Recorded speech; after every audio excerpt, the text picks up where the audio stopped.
निहाल हो जाओगे सदा सदा के लिए तुम। नाम जप और प्रार्थना जो चाहो इसे कर सकते हो, ये कभी व्यर्थ नहीं जाता। मन को ऐसे फंसाओ एकांत में, जैसे रुपया गिन गिन कर इकट्ठा करते हैं ना तिजोरी में, अब इतने लाख हो गए, अब इतने लाख हो गए, ऐसे और जपो और जपो और नाम जप करो और जप।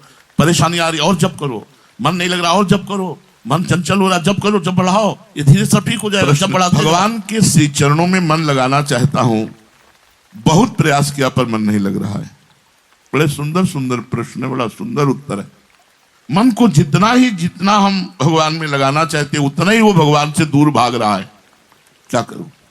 लगभग हम सबका प्रश्न यही है। उत्तर, सराहनीय हो आप, सराहनीय। पहले शब्द है सराहनीय हो आप, सराहनीय। जो ऐसा करता है, अपने मन को भगवान में लगाना चाहता है, मन नहीं लग रहा, भाग रहा है, लेकिन फिर खींच कर भगवान में लगा रहा है, तो उत्तर में सबसे पहले शब्द निकला सराहनीय हो आप, सराहनीय। देख लेना तुम अनन्य भक्त बन जाओगे। भगवान के श्री चरणों के अतिरिक्त अन्य कुछ भी तुम्हें नहीं सुहाएगा। एक क्षण के लिए भी भगवान की तुम्हारे हृदय में विस्मृति नहीं होगी। यदि ऐसा कर रहे हो तो करते रहना, लड़ते रहना। महाभारत है, विजय तो पक्की होगी, क्योंकि यत्र योगेश्वरा कृष्णो यत्र पार्थो धनुर्धरा तत्र श्री विजयो भूतिर ध्रुवा नीतिर्मतिर्मम। धृतराष्ट्र ने पूछा, संजय तुम्हारा आकलन क्या कहता? बहुत विवेकवान संजय थे, बहुत विवेकवान। व्यास भगवान ने दिव्य दृष्टि प्रदान की थी संजय जी को, कि बैठे बैठे धृतराष्ट्र के पास से महाभारत जैसे टीवी में दिखाई दे रहा है, ऐसे पूरा महाभारत उनको स्पष्ट दिखाई दे रहा था। दिव्य दृष्टि के द्वारा पूरा महाभारत बैठे बैठे वर्णन किया। तो धृतराष्ट्र जी ने पूछा कि आपका आकलन क्या कहता है, कौन जीतेगा? 11 अक्षौणी सेना हमारी तरफ है, 7 अक्षौणी सेना पांडवों की तरफ है। अस्त्र ना लेने वाले श्री कृष्ण उधर है, और अस्त्र लेने वाली श्री कृष्ण की सेना हमारी तरफ है, नारायणी सेना। तो संजय बताओ युद्ध में जीतेगा कौन? तो उन्होंने कहा, महाराज जहां योगेश्वरेश्वर भगवान श्री कृष्ण है जिस पक्ष में, और गांडीव धनुषधारी अर्जुन है, वही विजय है, वही श्री है, वही विभूति है, वही सब कुछ है। यत्र योगेश्वरा कृष्णो यत्र पार्थो धनुर्धरा तत्र श्री विजयो भूतिर ध्रुवा नीतिर्मतिर्मम। ये मेरी दृढ़ मति है, मैं कोई कल्पना नहीं कर रहा, दृढ़ मति है कि विजय अर्जुन की होगी, पांडवों की होगी। तो देखो, बोले आप सराहनीय हैं, आपकी अनन्य भक्ति हो जाएगी भगवान में, आपको कभी भगवान की एक क्षण की विस्मृति नहीं होगी, बस लड़ते रहना, आप भगवान की सदा सदा के लिए प्राप्ति करके निहाल हो जाएंगे। जानते हुए क्या है? इसे कहते हैं आशीर्वाद। वो लड़ रहा है तो ये आशीर्वाद दे, ढांढस नहीं बंधा रहे। निहाल हो जाओगे सदा सदा के लिए तुम। नाम जप और प्रार्थना जो चाहो इसे कर सकते हो, ये कभी व्यर्थ नहीं जाता। मन को ऐसे फंसाओ एकांत में, जैसे रुपया गिन गिन कर इकट्ठा करते हैं ना तिजोरी में, अब इतने लाख हो गए, अब इतने लाख हो गए, ऐसे और जपो और जपो और नाम जप करो और जप। परेशानी आ रही और जप करो, मन नहीं लग रहा और जप करो, मन चंचल हो रहा जप करो, जब बढ़ाओ, ये धीरे सब ठीक हो जाएगा। जब बढ़ाते जाओ, नाम जप बढ़ाते जाओ, नाम जप एकत्रित करते जाओ, तो महापुरुष हो जाओगे। नाम जप और भगवत प्रार्थना, इससे जो हो सकता है वो किसी साधना से नहीं हो सकता। प्रार्थना दूसरे नंबर पे है, वो तब जब हमारी समझ में नहीं आता है तब। जैसे हमारा मन बार बार किसी विषय के लिए फिसल रहा है, हमारे में तो बस है नहीं, हमारे में दम है नहीं, मैं उसे रोक लूं। तो ऐसी प्रार्थना हम नहीं करते कि रोक दो। आप राजी हो कि नहीं, हम बस ये पूछते हैं। मुझे दुनिया से कोई मतलब नहीं, गाली दे या निंदा करे या मुकुट पहना दे या माला पहना दे, ये सब हमें दुनिया से मतलब। तुम राजी हो, हमें कोई परेशानी नहीं। तुम राजी नहीं तो हो कैसे रहा है, बस ये प्रार्थना रहती है हमारी, और कोई बात नहीं रहती। प्रार्थना रहती है कि तुम राजी हो तो हमें कोई परेशानी नहीं, तुम राजी नहीं तो हो कैसे रहा है, तुम्हारी राजी के बिना कैसे हो रहा है, बस प्रार्थना इतनी रहती है। और हमारी कोई प्रार्थना ना आज तक रही है कि हमें परम पद मिले, ब्रह्मलोक मिले, वैकुंठ मिले, निकुंज मिले, हमारी कोई आकांक्षा नहीं। यत्र यत्र मम जन्म कर्म भी नारके परमे पदे अथवा राधिकारत निकुंज मंडली तत्र तत्र हृदय में विराजिताम। हम निकुंज मंडली को भी दूसरे नंबर पर रखते हैं, पहले नंबर पर रखते हैं नाम को। चलो निकुंज मंडली नहीं आ रही हृदय में, तो नाम तो चलना चाहिए, राधा राधा राधा। अब भेजो, चाहे नरक भेजो, चाहे वैकुंठ भेजो, चाहे परम पद भेजो, मुझे इससे कोई मतलब नहीं। भजन नहीं छूटना चाहिए। भजन छूटा तो फिर हम और किसी में राजी नहीं है, भजन चलना चाहिए। तो नाम जब, ध्यान दीजिए, प्रश्न को पहले आप ध्यान में रखना कि मन को बार बार प्रभु में लगाने की चेष्टा करते हैं हम। जितनी चेष्टा करते हैं उतना ही भाग जाता है, तो हमारा क्या होगा? तो उन्होंने लिखा, सराहनीय है आपका प्रयास, अनन्य भक्त बन जाओगे। भगवान के चरणों के अतिरिक्त तुम्हें और कुछ सुहाएगा नहीं। एक दिन सदा सदा के लिए मन भगवान के चरणों में समर्पित हो जाएगा। ये आशीर्वाद समझो हम सबके लिए। नाम जप और प्रार्थना, यदि आपको कोई असहनीय बात लगती है तो आप प्रार्थना कर सकते हैं प्रभु से कि प्रभु आप देख रहे हो, आप सुन रहे हो, आप हमारी हालत देख रहे हो, दुर्दशा देख रहे हो, क्या नाथ आपको ऐसा अच्छा लगता है?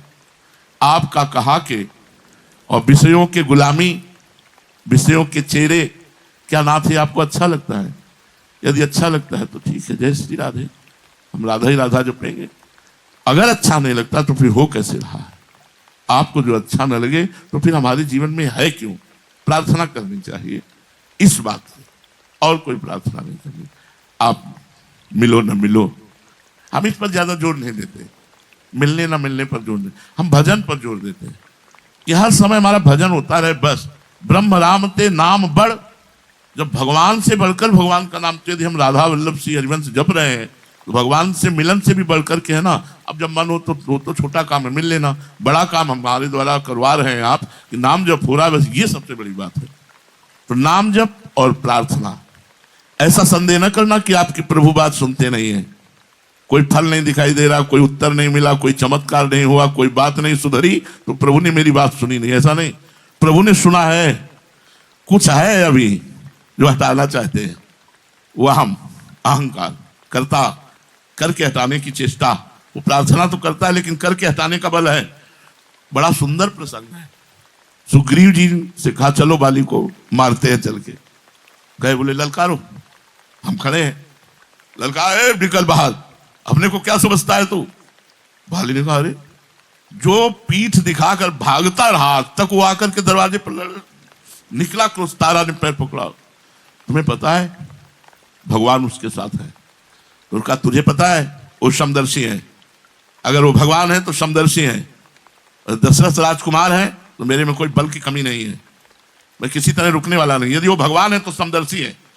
गया, अब सुग्रीव भगवान ने इशारा किया, मार घुसो मार घुसो, मतलब सुग्रीव के होश उड़ा दिए, भाग पड़े सुग्रीव, भाग पड़े किसी तरह प्राण बचा के। भगवान वैसे चुपचाप खड़े रहे। हम ये प्रसंग दिखाना चाहते हैं आपको साधना की जोड़ पे। भगवान आए थे, भगवान ने आदेश किया था कि जाओ ललकारो, जब तुमसे लड़ेगा तुम्हें बाण मारूंगा। भगवान ने बाण नहीं मारा। जब भाग पड़े तो भगवान भी पीछे पीछे भागे। सुग्रीव जी एकांत में बैठे मरवा डाला प्रभु, नस नस टूट गई, ऐसा घोंसा मारा है, बाण क्यों नहीं मारा? तो भगवान उनके चेहरे की तरफ देख रहे थे कि पक्का हार गए हो, अब अभी कोई बल तो नहीं रह गया। प्रभु अब दोबारा मत कहना कि जाओ। बोले दोबारा तो कहने वाला हूं। बात यह थी कि तुम और बाली एक जैसे दिखाई दे रहे थे, तुम और बाली एक जैसे दिखाई दे रहे थे, तो मुझे पता ही नहीं लगा कि सुग्रीव कौन बाली कौन, तो पता नहीं बाण तुम्हारे ना लग जाता, इसलिए ये लो मेरी माला, माला पहनाई। बोले अब पता है कि सुग्रीव के गले में माला है, एक ही बाण से बाली मारा जाएगा। हार करके गए, बस हारे को हारे। अगर हम कहीं पिट रहे हैं तो इसी तरह पिट रहे कि भगवान देख रहे हैं और भगवान ने कहा है, भगवान ने आश्वासन दिया, फिर भी हम पिट रहे हैं सुग्रीव की तरह, क्योंकि कहीं अहम है। भगवान ने एक बार में धराशायी कर दिया। ठीक। दूसरा प्रसंग, महाबली भीम और महाबली जरासंध, रोज 10 दिन युद्ध हुआ। भीम भगवान की तरफ देखकर इशारे से कहा मेरे में बस नहीं। भगवान विजय कब दिलवाते हैं देख लीजिए, मेरे में बस नहीं। भगवान ने भाग पटक, भीम पूरा जोर लगा पटक दिए, चीर कर फेंक दिया, वो भी जुड़ गया। फिर चलाया घोंसा भीम के ऊपर। भीम ने भगवान से कहा पहले ही कह चुके थे हम हार चुके हैं इससे, अब मेरा बस नहीं, और अब मरेगा कैसे, हमने तो चीर डाला आपके बल से, फिर भी जुड़ गया। अब जल्दी बचाओ नहीं, बड़े आवेश में है। जब देखा कि पूरे भीम शरणागत हैं कि एकदम इतना बल नहीं रह गया, तो भगवान ने चीर करके उल्टा फेंक दिया। एक तरण चीरा, उल्टा फेंक दिया, उल्टा फेंका, मर गया। समझ में है? भगवान प्रार्थना तब सुनते हैं जब गजेंद्र की तरह आखिरी श्वास हार वाली होती कि अब मैं मरा, तो कहते हैं अब तू तरा। सुनेरी मैंने निर्बल के बलराम। ये हमारा अहंकार ही हमारी प्रार्थना प्रभु तक पहुंचाने में बाधा पहुंचा रहा है। सुन रहे हैं, देख रहे हैं, पर वो पिटने के लिए छोड़ रहे हैं। पिटो, पहले पिटो, अभी पिटो। जब पिट करके तुम फिर मेरी तरफ हेरोगे कि अब मैं लड़ने लायक नहीं रहा, उसी समय मैं बाण से मार दूंगा, उसी समय उस विकार को नष्ट कर दूंगा। पक्की बात समझ लो। तो यहां कह रहे कि प्रभु तुम्हारा, ये संदेह न करना कि प्रभु तुम्हारी बात सुनते नहीं है, क्योंकि कोई फल नहीं हुआ, कोई चमत्कार नहीं हुआ, कोई बदलाव नहीं हुआ, कोई परिवर्तन नहीं हुआ। आपके एक एक क्षण को प्रभु देख रहे हैं, एक एक बात को प्रभु सुन रहे हैं, वो व्यर्थ नहीं जाएगी। आपकी पुकार, आपका जप, एक एक क्षण प्रभु देख रहे हैं, वो व्यर्थ नहीं जाएगी। जिस दिन घटना घटेगी अकस्मात, उस दिन आप महान आनंद में डूब जाएंगे। घटती है जीवन में, घटना घटती है। जैसे सूर्योदय होने के पहले ही अंधकार नष्ट हो जाता है, ऐसे भगवत प्राप्ति होने के पहले ही आनंद से हृदय भर जाता है। बस प्रभु के सी चरणों में पड़े रहो, खूब नाम जप करो जितना बन सके। जब ना सहा जाए तो प्रभु से प्रार्थना करना, फिर भी प्रभु को छोड़ना नहीं, तो निश्चित विश्वास पूर्वक उत्तरोत्तर आपकी उन्नति होती हुई आप भगवत प्राप्त हो जाएंगे। शेष चर्चा आगे। श्री राधा।